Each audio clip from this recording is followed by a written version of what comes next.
Welcome guys, in this video we're going to take a look at the basics of connecting to SQL Server. Alright, so this is what you're going to do. Crank up Visual Studio and now you're going to click View in SQL Server Object Explorer. It's going to come up like that. Now if you're not connected to your server, you can click that little thing there. There you go. Make sure you have Windows Authentication selected. And then you can click here, Browse for More, and then if you have one, it's easy to identify the one you have, selected and connected. Okay? Now, once you are connected to a server, you have to make a database. You're going to right click and then add a new database. So we'll call this one here people. And now within this database, you're going to make a table. So right click, choose add new table.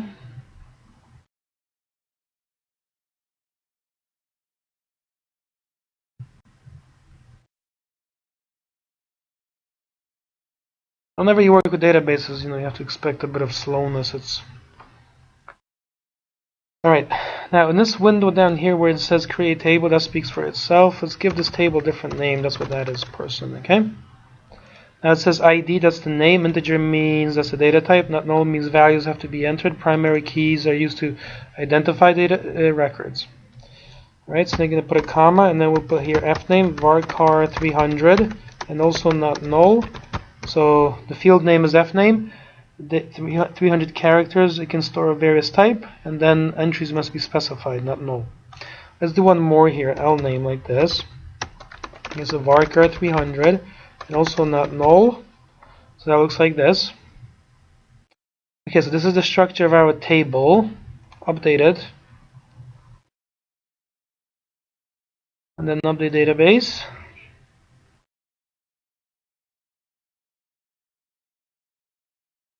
Okay, now we can close this. We are going to expand the tables node. Give it a sec. There you go. So there's dbo.person. Okay. Now, if you expand that, there are several other nodes. Again, that's for a separate course. I have an SQL Server course. It's too vast a topic to do here. And here, what we are going to do is notice that all of these icons are meaningful. Right? That's like a server icon here. You see that? And then you have a database.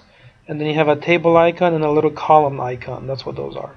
So if you right click the name of the table and go to view data, you can put the ID here and then say John Smith and then 2 and the F name here say would be Mary Jenkins and then 3 and the first name here will be say Bob Gomez, like that. Okay, so those are the entries in our simple table here.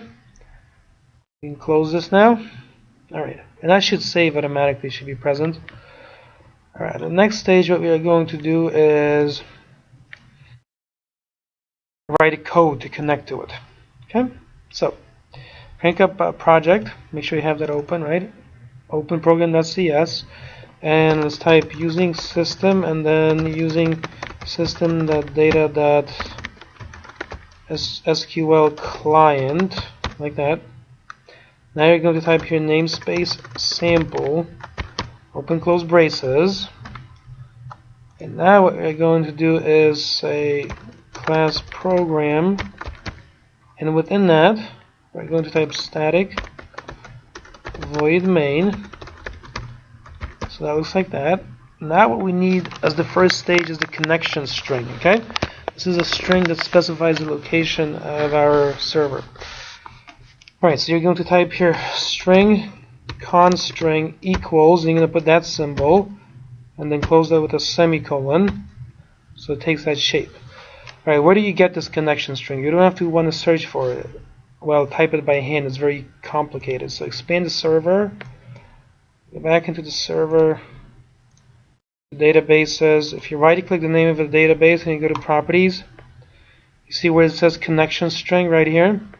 And then what you want to do is make sure you have all of that selected to the end. Alright, let's try that again. Right click and copy that. Now what we're going to do is paste it in here. That's very long, so nevertheless I'll paste it.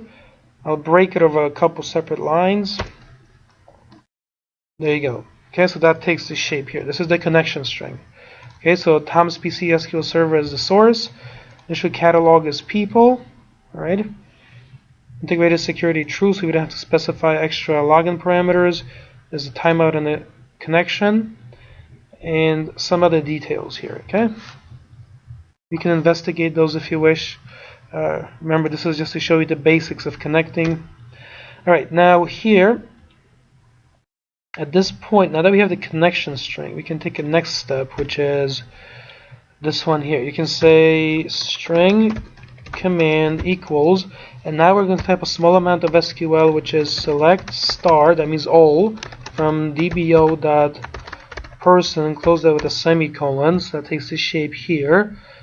Okay, now it's very common when you work with databases especially to do this. Use a using, okay? Because you're opening resources, you're going to make sure those resources are properly disposed of, and that is the whole purpose of using a using block.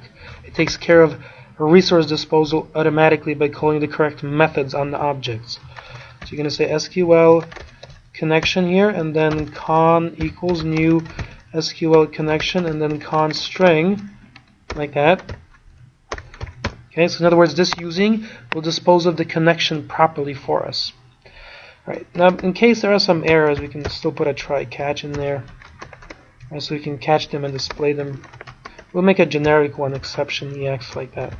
Okay. So within the body of the try, we're going to accomplish some basic things, which is con.open. Okay, so try to open the connection. Then SQL command, okay, SQL com equals new SQL command, and then type the name of the command and con. Okay, so those are the two parameters, the two arguments to be specified. The command object, meaning the SQL command, and the connection, which is of course this one up here. Okay. Alright, so once you have that in place, what we're going to do is have another using. You can embed them, of course, like this. So now this using will this using will work with an SQL data reader like this. Okay, SQL data reader, give it the name reader, that's an object now. SQL com dot, and then execute reader, like that. There you go. So this using will get rid of the reader once it's, properly disposed of it for us. That's the purpose of it. Okay, now you're going to say here console.writeLine, and then now you're going to make the column headers like this. So in our case, it's just basically a 0, a 1, and a 2, comma, and then reader 0, and then reader 1, and then reader like this. Okay, and it tells you like that. Okay. And then get the last column there for our purposes. Notice that those are basically, it's an index of 0, 1, and 2. Okay, we are accustomed to those. Remember, those begin, it's common in C# for indexes to begin at 0, right? Whether you're working with an array or looking through a string and so on. And the same principle applies here. Alright, and remember these here is a list of placeholders to be filled in at runtime. Alright, now around this, you're going to say while reader.read. While that returns true, okay, you will perform this operation. There you go. Okay, so in other words, while there's something to read still, you will type this code. That's why we have while reader.read.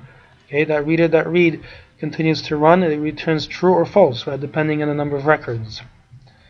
Alright. Now let's also handle this. So let's type here ex console.writeLine and ex.message, something like that. Close that with a semicolon. Okay. Now it's outside that main using. We're going to say here console.read key, close with a semicolon, and delete this code that we don't need.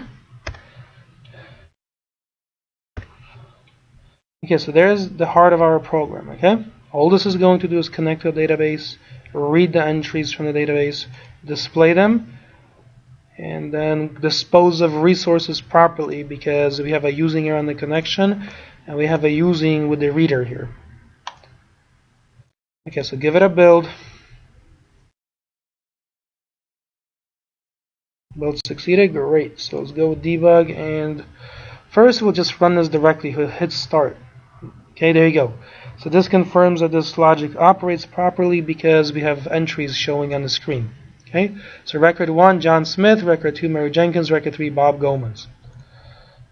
Perfect. Okay, and that's it. If you wish, of course, we can go with debug and step into here. But this is, again, highly sequential, right? So at first, const string and command, as you can see, are both null. Right, that's not null anymore. There you go.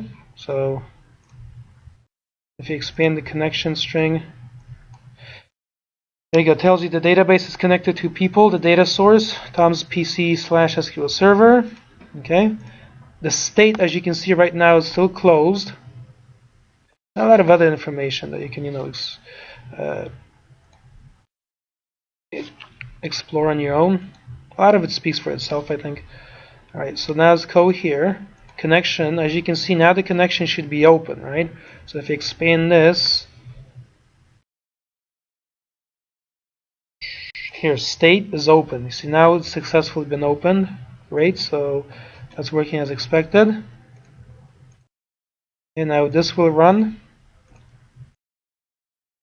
There you go. And just wait for some, command to be input and then close it. So it looks like this.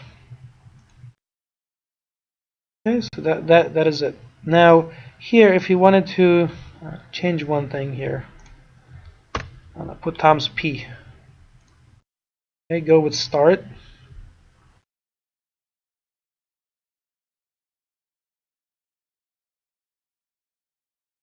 Okay, as you can see, obviously, in this case, it's not going to work because it will not be able to find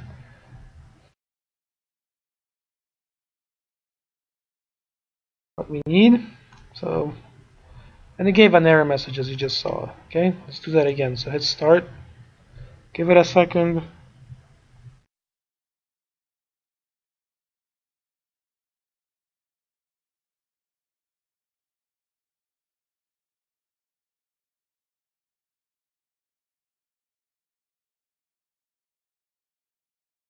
There you go. You see, so it gives an error here. Let's take a look. And